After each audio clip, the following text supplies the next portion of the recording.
அனைவருக்கும் வணக்கம். இது சங்கிலியன் செய்திகள். செய்திகள் வாசிப்பவர் செய்தியாளர் எஸ். கலாதேவன். இன்றைய இலங்கையின் பிரதான செய்திகள். பிரதான செய்திகளில் முதலில் தலைப்புச் செய்திகள். வைத்தியசாலைக்குள் நடந்த பயங்கரம், யுவதியின் மரணம் தொடர்பில் வெளியான தகவல். சுவிஸ் இலங்கை தமிழ் பெண்ணை கொடூரமாக கொலை செய்த கணவன். புத்தாண்டை முன்னிட்டு கொழும்பில் விசேட பாதுகாப்பு. கை கொடுத்தது கொழும்பு பட்ஜெட், அனுர தரப்புக்கு கிடைத்தது. சிறையில் வைக்கப்பட்டுள்ள டக்ளஸ் தொடர்பில் வெளியான தகவல். தென்னிலங்கையில் வைத்தியசாலைக்குள் நடந்த பயங்கரம், நோயாளி மீது துப்பாக்கிச் சூடு. சங்கிலியன் பார்வையாளர்களுக்கு வணக்கம். எமது இந்த சேனலிற்கு முதல் முறையாக வருபவர்கள் சேனலை சப்ஸ்கிரைப் செய்து உங்கள் பெயர் ஆதரவை வழங்குமாறு கேட்டுக்கொள்கின்றோம். இனி விரிவான செய்திகள். வைத்தியசாலைக்குள் நடந்த பயங்கரம், யுவதியின் மரணம் தொடர்பில் வெளியான தகவல். தென்னிலங்கையில் வைத்தியசாலை ஒன்றில் பல் ஒன்றை பிடுங்குவதன் பின்னர் ஏற்பட்ட உடல்நல பாதிப்புகள் காரணமாக பெண் ஒருவர் உயிரிழந்துள்ளார். ஒரண பொக்குனவிட்ட பகுதியைச் சேர்ந்த 20 வயதான தேவி மதுசிகா என்ற யுவதியை இவ்வாறு உயிரிழந்துள்ளார். உயிரிழந்த மாணவி ஒரண மோதங்கர மகாவித்தியாலய மாணவி ஆவார். அவர் பாடசாலை மட்டத்தில் சிறந்த நடன கலைஞராகவும் மாணவர் தலைவியாகவும் விளங்கிய ஒரு திறமையான மாணவி ஆவார். எதிர்காலத்தில் ஒரு கணக்காளராக வர வேண்டும் என்ற கனவோடு இருந்த தேவி உயர்தர பரீட்சையில் ஒரு பாடத்துக்கு தோற்றவிருந்த நிலையில் இந்த துயரச் சம்பவம் இடம்பெற்றுள்ளது. சுவிஸ் இலங்கை தமிழ் பெண்ணை கொடூரமாக கொலை செய்த கணவன், சகோதரன் நீதிமன்றம் விதித்த தண்டனை. சுவிட்சர்லாந்தில் இலங்கையைச் சேர்ந்த தமிழ் பெண் ஒருவரை படுகொலை செய்த கணவன் மற்றும் அவரது சகோதரனுக்கு நீதிமன்றம் கடுமையான தண்டனை வழங்கி தீர்ப்பு அளித்துள்ளது. திட்டமிட்ட வகையில் மனைவியை கொலை செய்த கணவனுக்கு 19 வருடங்கள் சிறை தண்டனையும் சகோதரனுக்கு ஆயுள் தண்டனையும் வழங்கி நீதிமன்றம் தீர்ப்பளித்துள்ளது. கடந்த வருடம் செப்டம்பர் 11ஆம் தேதி சுவிட்சர்லாந்தின் டிசினோ பகுதியில் வசித்து வந்த இலங்கையைச் சேர்ந்த 40 வயது பெண்மணி மர்மமான முறையில் உயிரிழந்துள்ளார். புத்தாண்டை முன்னிட்டு கொழும்பில் விசேட பாதுகாப்பு திட்டம்.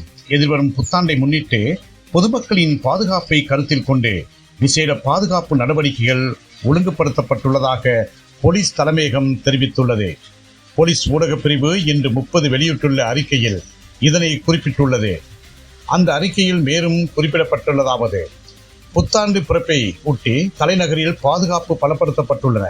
பாதுகாப்பு நடவடிக்கைகளாக தலைநகரில் மாத்திரம் சுமார் 1200 போலீஸ் உத்தியோகத்தர்கள் கடமையில் ஈடுபடுத்தப்பட்டுள்ளனர்.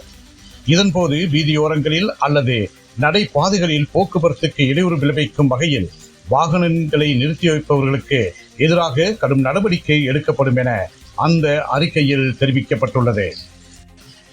கை கொடுத்தது கொழும்பு பட்ஜெட், அனுர தரப்புக்கு கிடைத்த வெற்றி. கொழும்பு மாநகர சபையின் CMC வருடாந்த வரவு செலவு திட்டம் 2 பெரும்பான்மை வாக்குகளால் நிறைவேற்றப்பட்டுள்ளது. வரவு செலவு திட்டத்துக்கு ஆதரவாக 58 வாக்குகளும் எதிராக 56 கவுன்சில்கள் வாக்களித்ததாக தெரிவிக்கப்பட்டுள்ளது.